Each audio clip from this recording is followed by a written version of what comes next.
আসসালামু আলাইকুম রহমতুল্লাহি ওবরকাতুহ। সম্মানিত দর্শক, এখন বাংলাদেশের রাজনীতি মূলত পিআর পদ্ধতির নির্বাচন নিয়ে দ্বিধাবিভক্ত হয়ে পড়েছে। আমাদের দেশে ভোটের যে সংখ্যাতত্ত্ব রয়েছে কিংবা যেভাবে এলাকা ভিত্তিক প্রার্থী মনোনয়ন দেওয়া হয় এবং প্রতিটি নির্বাচনী এলাকায় একটি স্বতন্ত্র ব্লক তৈরি করে ওই এলাকাতে যিনি সর্বোচ্চ ভোট পেলেন বা প্রতিদ্বন্দ্বী ভোটের চাইতে ১ ভোট বেশি পেলেন, তিনি আমাদের প্রচলিত নির্বাচনী ব্যবস্থায় বিজয়ী। তো এভাবে আমরা অতীতে দেখেছি যে ৩৫%, ৩৬%, ৪১%, ৪২% ভোট পেয়ে একটি দল সরকার গঠন করে। আবার দেখা গেল মাত্র ৪০ বা ৪২% ভোট পেয়ে সংসদে ২/৩ তারা সংখ্যাগরিষ্ঠতা লাভ করে। তো সেক্ষেত্রে এখন যারা সংস্কার করতে চাচ্ছেন তাদের বক্তব্য হলো যে ভোটের বাজারে একটা ন্যূনতম স্ট্যান্ডার্ড থাকা দরকার এবং এখানে সকল পক্ষের রিপ্রেজেন্টেশন, অর্থাৎ দেখা গেল যে একজন মানুষ ভোট পেলেন, তার প্রতিদ্বন্দ্বী প্রার্থীর চেয়ে মাত্র ১ ভোট কম, কিন্তু তিনি নির্বাচিত হতে পারলেন না। আর তার কারণে কি হলো, তার যারা ভোটার তারা সহ তিনি নিজে পরবর্তীতে একেবারে রাজনীতিতে অনুল্লেখ্য হয়ে পড়লেন। তো এজন্য পিআর পদ্ধতিতে, অর্থাৎ কোনো ভোটারেরই ভোট নষ্ট হবে না। সারা বাংলাদেশের রাজনৈতিক দলগুলো ভোটে অংশগ্রহণ করবে এবং সারা বাংলাদেশে তারা যে ভোট পাবে এবং সেই ভোট একত্র করে তারপরে অন্যান্য ভোটের সঙ্গে একত্র করে একটা গড় সংখ্যা তৈরি করা হবে এবং সেই অনুযায়ী ৩০০টি যে সংসদীয় আসন বা ৪০০টি সংসদীয় আসন যেভাবে হবে আগামীতে, সেই সংসদীয় আসনে এক একটি সংসদীয় আসনের জন্য যত ভোট দরকার ঠিক সেই ন্যূনতম ভোট যারা পাবেন তারা সংসদ সদস্য পদে মনোনয়ন দিতে পারবেন, এক বা একাধিক। তো দেখা গেল যে ছোট একটি রাজনৈতিক দল সে ৫ লাখ ভোট পেল বা ৬ লাখ ভোট পেল, এখন সে ৩টি সংসদীয় আসন সে পেয়ে গেল। কিন্তু অন্য সময় হলে দেখা গেল যে ৬ লাখ তো দূরের কথা, সারা বাংলাদেশে সে যদি ৬০ লাখ ভোটও পায়, কিন্তু কোন একটি নির্বাচনী এলাকায় যদি তার সংখ্যাগরিষ্ঠতা না আসে, তাহলে সে কখনোই সেই দলটি কখনোই সংসদ সদস্য পদে তার দলীয় মনোনয়ন প্রাপ্ত লোকদেরকে পার্লামেন্টে পাঠাতে পারে না। এই গেল একটা সমস্যা। দ্বিতীয় সমস্যা হলো যে পিআর পদ্ধতিতে সমস্ত ক্ষমতা কাকে মনোনয়ন দেওয়া হবে, কী হবে ইত্যাদি আসলে পার্টির হাতে থাকে। তো সেক্ষেত্রে দেখা গেল যে স্থানীয়ভাবে মনোনয়ন যে বাণিজ্য, স্থানীয়ভাবে প্রার্থীদের মধ্যে মারামারি, হানাহানি, কাটাকাটি, এই বিভিন্ন কারণে কি হলো, একটা দলের মধ্যে যারা সত্যিকার অর্থে জ্ঞানী, গুণী, পণ্ডিত ব্যক্তি, যারা মূলত পার্লামেন্টে পার্টিকে রিপ্রেজেন্ট করতে পারে, এরকম লোকদেরকে পার্টি মনোনয়ন দিতে পারে না বা দেয় না, বা দিলেও তারা পাস করে না। যেমন ধরুন ডক্টর কামাল হোসেন। অনেকবার চেষ্টা করেছে আওয়ামী লীগ, কিন্তু তাকে পার্লামেন্টে আনা যায়নি। এ কারণে তিনি ঘুষ দিবেন না, দুর্নীতি করবেন না, মারামারি কাটাকাটি এই সমস্ত ঝুঁকি ঝামেলার মধ্যে যাবেন না।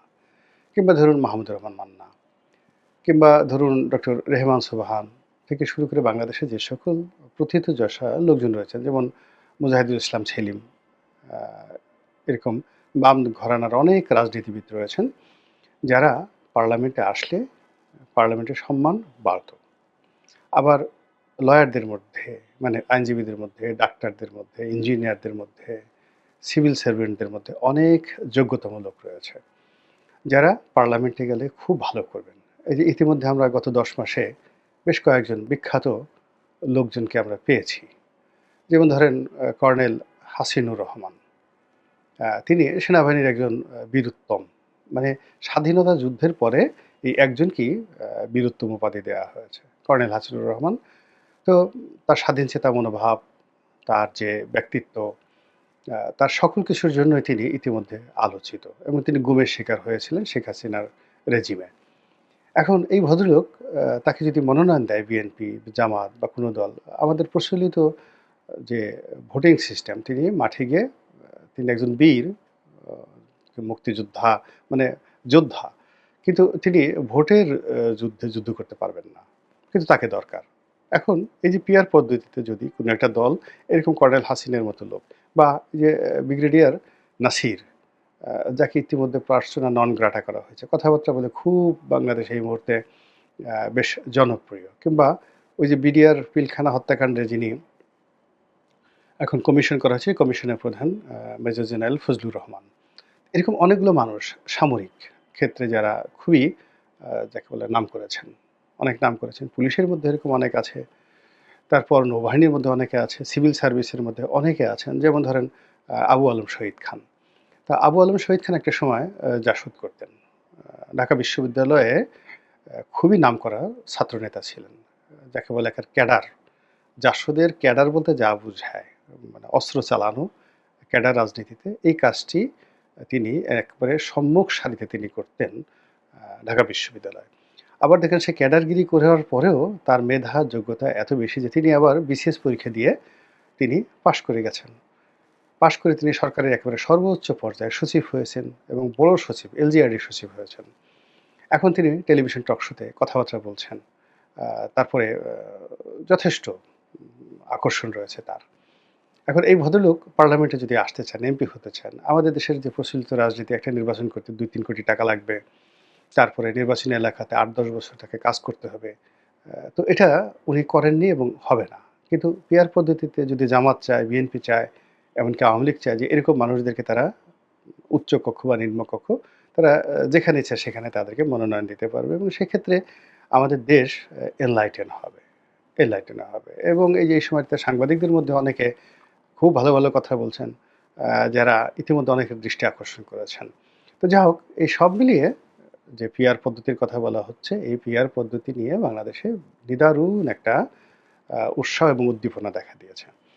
এবং উৎসাহ উদ্দীপনার কারণে একেবারে প্রাথমিকভাবে ধরে নেওয়া হচ্ছে যে বিএনপি মারাত্মকভাবে ক্ষতিগ্রস্ত হবে এবং অনেকে তো বলেই ফেলেছেন যে বিএনপি ৫০ থেকে ১০০টির বেশি সিট পাবে না যদি এই পিআর পদ্ধতি বাস্তবায়ন হয়।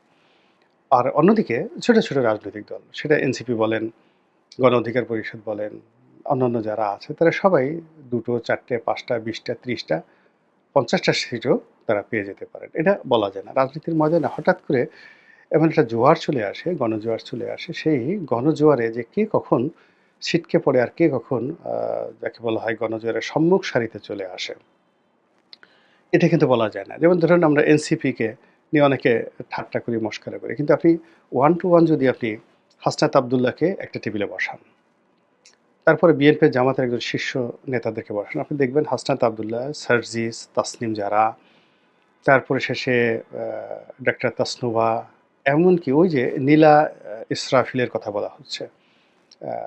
তো সেই নীলা ইসরাফিল আপনি গিয়ে দেখবেন যে তাদের সবারই যে লেখাপড়ার মান, নেতৃত্ব দেওয়ার ক্ষমতা, সাহস, শক্তি, এই গত অল্প সময়ের মধ্যে তারা যে দক্ষতা অর্জন করেছে, এটা ভোটের মাঠে সবসময় যে নেতিবাচক হবে, নট লাইক দ্যাট, এটা ইতিবাচকও হয়ে যেতে পারে মন মানসিকতা। এবং তরুণ ভোটাররা যারা আমাদের এখন ভোটের প্রায় অলমোস্ট 30-35% এই তরুণ ভোটাররা নিয়ন্ত্রণ করছে। তো এদের মন মানসিকতার উপর কিন্তু অনেক কিছু নির্ভর করবে। তারপরে নারী ভোটারদের মন মানসিকতার উপর অনেক কিছু নির্ভর করবে। ফলে পিআর পদ্ধতির যে নির্বাচনটা হচ্ছে সেখানে স্টার পলিটিক্স, স্টার পলিটিক্স কিন্তু এখানে একটা গুরুত্বপূর্ণ বিষয়।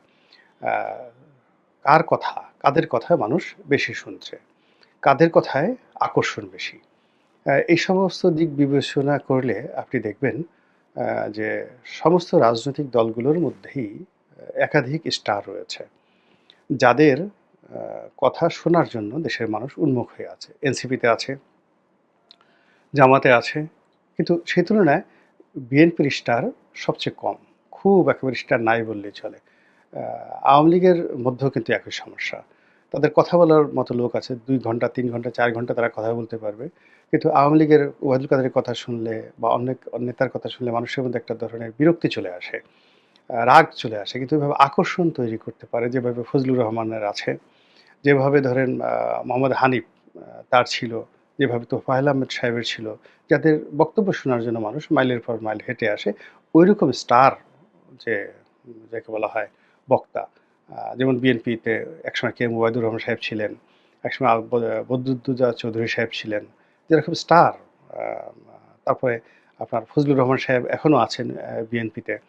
তো যা হোক তো সেই তুলনায় আ সব দলের মধ্যেই বিএনপির তুলনায় স্টার সংখ্যা বেশি এবং সেই যাদের যত স্টার পলিটিক্স রয়েছে, পলিটিশিয়ান রয়েছে এবং পলিটিক্স রয়েছে, চমক দেওয়ার মতো রাজনীতি এবং চমক সৃষ্টি করার মতো রাজনৈতিক বক্তা। তো তারা পিআর পদ্ধতিতে ভালো করবেন।